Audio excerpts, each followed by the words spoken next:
বন্ধুরা, অনুভা কুকিংয়ে আপনাদের সবাইকে স্বাগত জানাই। কিছুদিন আগে আমি আপনাদের সঙ্গে কুমড়ো পাতার পকোড়ার একটা ভিডিও রেসিপি ছেড়েছিলাম। প্রচুর ভালোবাসা দিয়েছেন আমাকে, তার জন্য সবাইকে ধন্যবাদ। আজ আপনাদের সঙ্গে আমি কুমড়ো পাতার আরও দুটো পকোড়ার রেসিপি শেয়ার করব। এটা একদম আলাদা পদ্ধতিতে, তার জন্য ভিডিওটা সবাই দেখতে থাকুন। এখানে আমি দেখুন লাল ডাল আর আলো চাল খানিকটা ভিজিয়ে নিয়েছিলাম প্রায় 3-4 ঘন্টা আগে। এবার এই চাল আর ডালটা আমি বেটে নেব।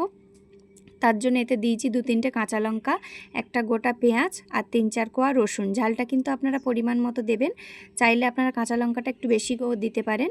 এবার এই পেস্টটার মধ্যে আমি দিয়ে দিচ্ছি হলুদ গুঁড়ো, লঙ্কার গুঁড়ো, আর দিচ্ছি জিরে গুঁড়ো, আর দিচ্ছি পরিমাণ মতো নুন, আর দিচ্ছি 2-4 দানা মিষ্টি চিনি। এবার এই পেস্টটা হাত দিয়ে খুব ভালো করে মেখে নেব। আর কুমড়ো পাতাগুলো ধুয়ে আমি পরিষ্কার করে নিয়েছি দেখুন। এবার এই কুমড়ো পাতার গায়ে এগুলো আস্তে আস্তে লাগিয়ে নেব। কুমড়ো পাতাটার চারপাশে আমি এই ডালের পেস্টটা এইভাবে লাগিয়ে দিচ্ছি হাত দিয়ে। আপনারাও ঠিক এইভাবেই লাগাবেন। দেখুন হাত দিয়ে আমি যেভাবে লাগাচ্ছি, ভেতরটা আমার লাগানো হয়ে গেছে। এবার দুপাশের পাতাটা আমি মুড়ে দেব।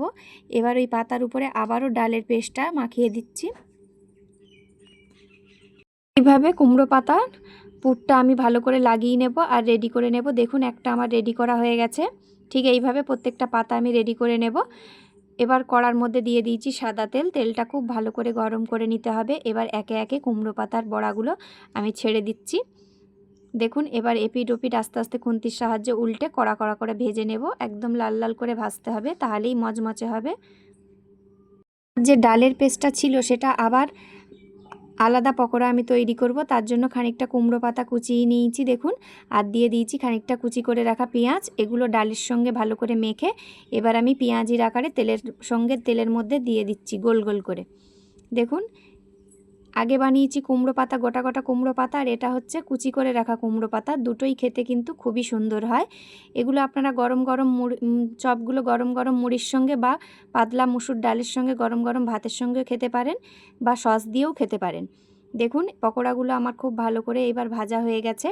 এবার আমি পকোড়াগুলো একটা প্লেটের মধ্যে তুলে নেব। যত লাল লাল করে ভাজা হবে পকোড়াগুলো একদম মচমচে হবে খেতে। আপনারা এইভাবে চাল আর ডাল বাড়িতে ভিজিয়ে এইভাবে শিলে বেটে বা মিক্সিতে বেটে আপনারা পকোড়াটা বানাবেন। দেখুন এই যে এটা হচ্ছে গোটা কুমড়োর পাতার পকোড়া, যেটাকে আমি হাত দিয়ে পুর ভালো করে কুমড়ো পাতার গায়ে লাগিয়েছিলাম সেই। আর এটা হচ্ছে পেঁয়াজির আকারে পকোড়া। এই দু রকম বানিয়েছি। এটা আমরা গরম গরম ভাতের সঙ্গে মুসুর ডাল দিয়ে খাবো। আপনারা চাইলে মুড়ির সঙ্গে খেতে পারেন সন্ধেবেলা, বা সস দিয়েও খেতে পারেন, যেভাবেই খেতে পারেন। কেউ বুঝতেই পারবে না যে এটা কুমড়ো পাতা দিয়ে বানিয়েছি। একবার এইভাবে বানিয়ে না খেলে আপনারা ধরতেই পারবেন না যে এটা কুমড়ো পাতার বড়া বা কুমড়ো পাতার পকোড়া। সবাই পাশে থাকবেন, আর চ্যানেলটিকে যারা এখনও সাবস্ক্রাইব করেনি তারা সাবস্ক্রাইব করে পাশে থাকবেন।